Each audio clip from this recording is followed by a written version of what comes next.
Divorce happens. In fact, it happens to almost 50% of first marriages. So let's talk about it. Welcome to Divorce Happens, a podcast to educate, inspire, support, and yes, make you laugh through divorce and beyond so that you can start fresh on the next phase of your journey. Remember, divorce happens, and then we start fresh. You get divorced. You get divorced. Getting divorced? I'm getting a divorce. You're getting a divorce. Because she's getting a divorce. So what if I get divorced?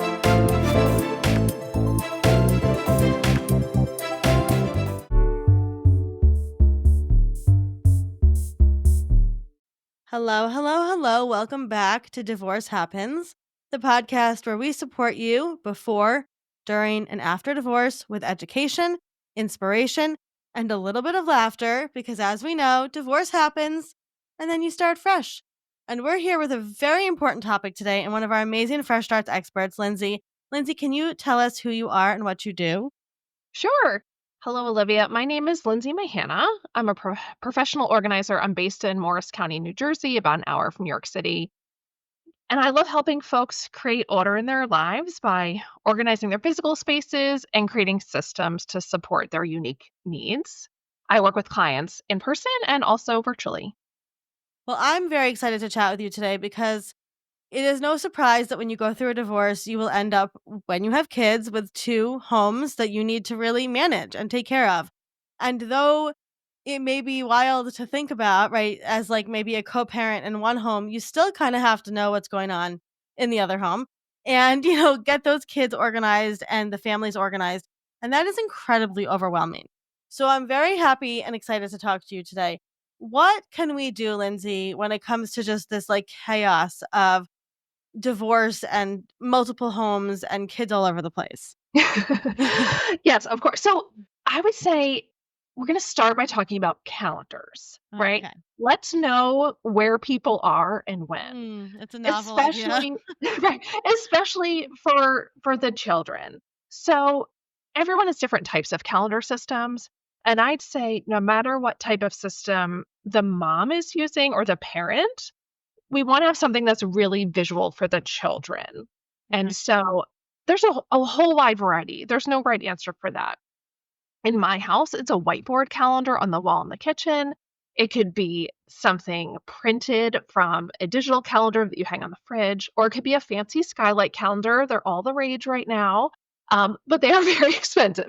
So just know that, you just want something visible in the kitchen or in your main traffic area where the kids know where they're going and who's where.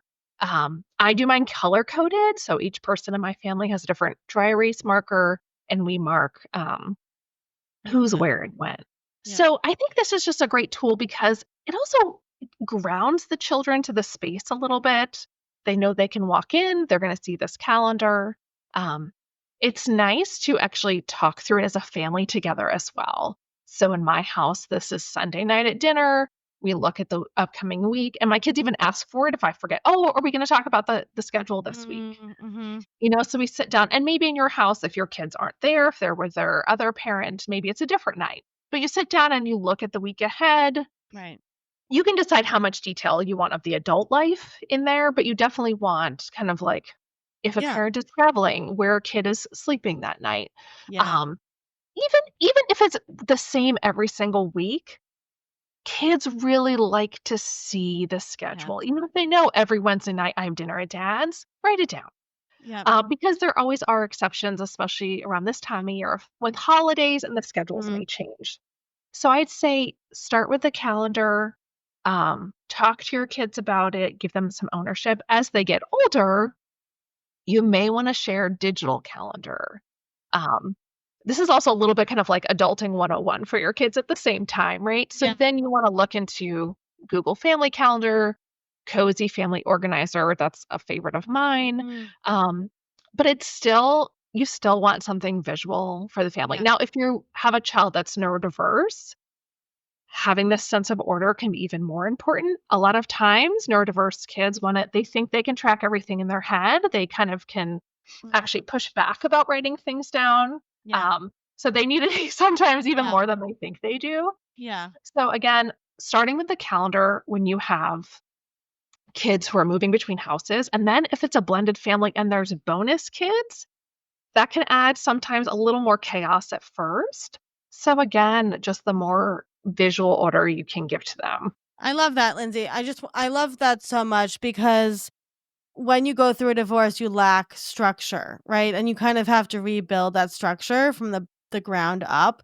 And so much of what we know from divorce is you can only control what's happening in your household, right? You can't control what's happening in your ex's household, but in your household, you can have that calendar. And I love the color coded because then, especially if you have bonus kids, right? It's like everybody gets a color and it's exciting and you get to like have this strategy. Like that's the word that keeps coming up in my head when you're talking. It's a strategy for survival, right? It's a strategy for, right, for coping. And also, like you said, kids really want to know where they are and where they're sleeping. And it can just ease so much of that anxiety, right? To like almost like when kids go into like a classroom, right? And they can see what's on the schedule for that day for them to Exactly. know what's happening. So I love that. And it seems so simple, right? To say like put up a calendar where the kids, but in our heads as the grown-ups, we're like, it's a 5-5-2 schedule or it's a 50-50 or whatever it is, right? That doesn't mean anything to the kids, right? They need to know exactly what's happening in their life. So I love that, and I love that you said you can convert that into a digital. Because 'cause I'm thinking even, like, kids have their own phones, right? So you can have a family calendar, like a Google Calendar. So just everything you said was wonderful. Such brilliant advice. Thanks. And I do want to share just a tip for the parents themselves, right? So co-parents need to communicate with each other, whether that's easy or hard. Um, so a lot of people I know use Google Sheets where it's a shared document and they can, put timelines on there and schedules. But I also want to share there's also an app called Elementor 2, Mm, which you can track custody, expenses, drop offs, pickups. That is a great tool, I think, especially when things can be more contentious. mm, So, just know that there are tools out there, and I'm sure there's new tools being invented every day. yeah, So, the more you can rely, again, on these tools, so you're not, especially moms, we have such a mental load. The yeah. more you can get written down and out of your head so you're not spinning about it, the easier your life is, the more present you can be for your children. Absolutely, and I just wanna add to, like, I'm a mom with ADHD, and so, like, normal tasks for me are very difficult, calling the school, updating things, and when we're talking about a family going through a divorce process, we're not just talking about the regular chaos of day to day, we're talking about there's lawyers you have to call, there's updating address information, the new bus information, right? It's so overwhelming, and so I love that it's, like, any place we can find to build a little strategy, let's take that and run with that. Yeah, I think, structure and routine give us a chance to catch our breath. So anytime you can put that in place, Yeah. it gives you a moment to catch your breath and be able to focus on something else. So we've talked a little bit about kind of where people are. So now I want to give some strategies for helping get these little people back and forth to the houses, right? Yeah. So a lot of times a kid's going to have duplicate items. They're going to have a toothbrush at mom's and a toothbrush at dad's. But a lot of things still need to move back and forth with the Mhm. children. Like they need to bring their school bag. They're going to bring their loveys. They might need to bring sports equipment or Yep. musical instruments.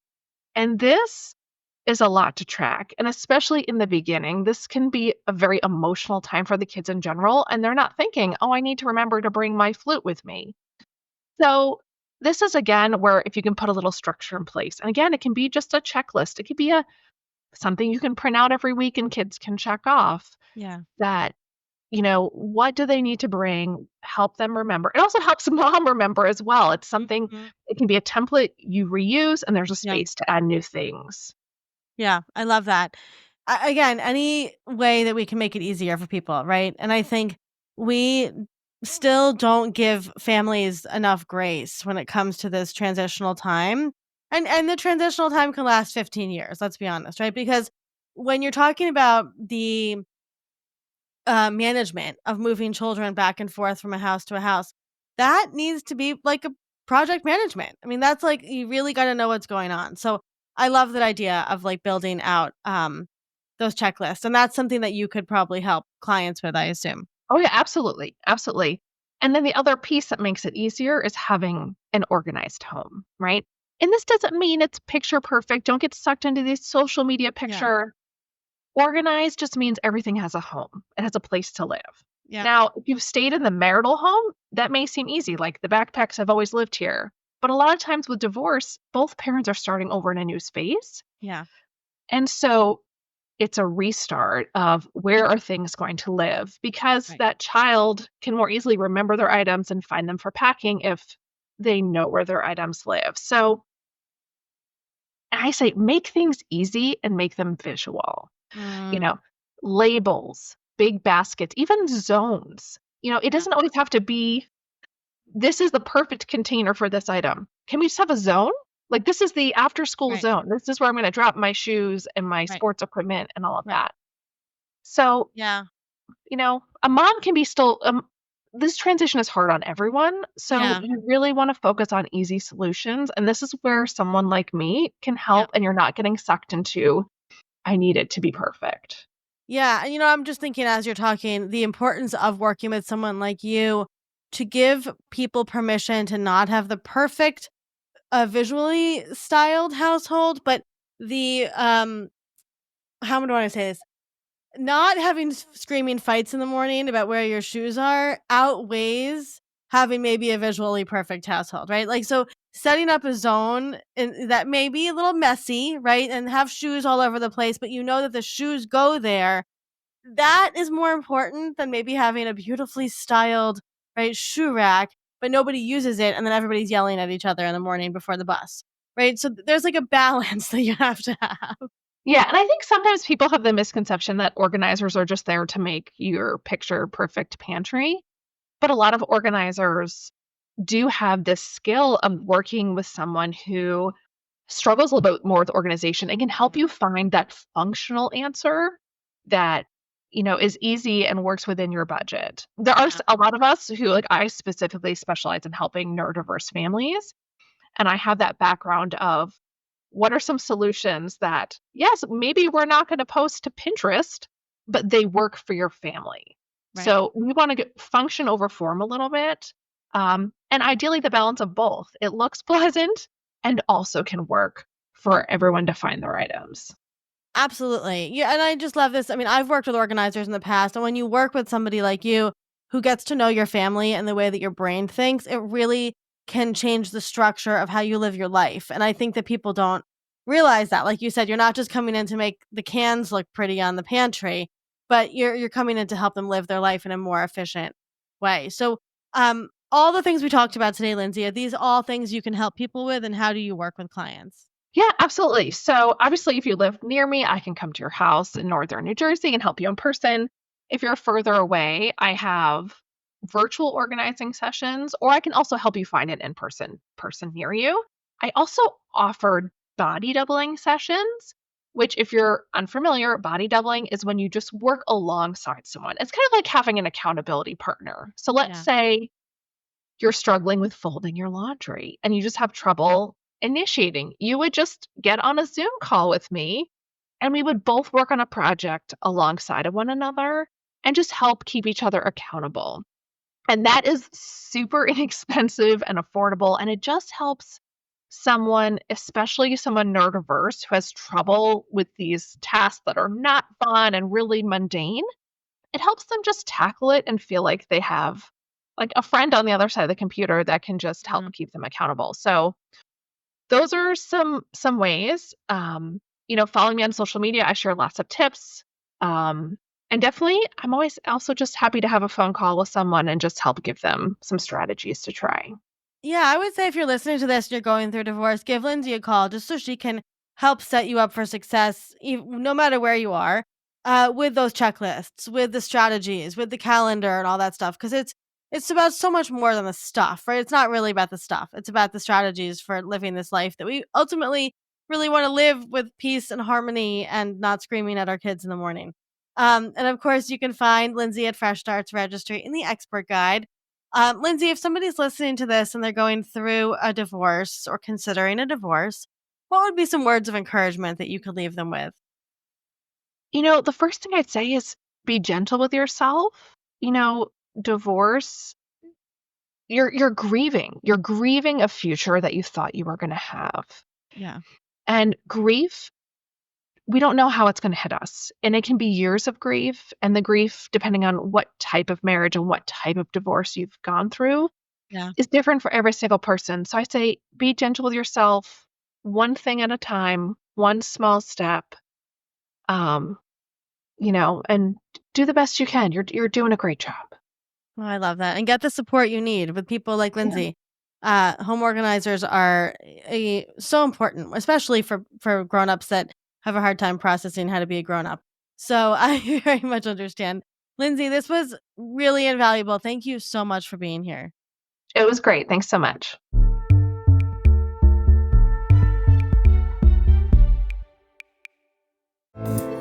Divorce Happens is produced by Fresh Starts Registry, the only divorce registry platform for everything you need to begin again, including home items, hype team, and everything in between. Remember, divorce happens, and then we start fresh. We're here to support you before, during, and after divorce. Head to freshstartsregistry.com for more info.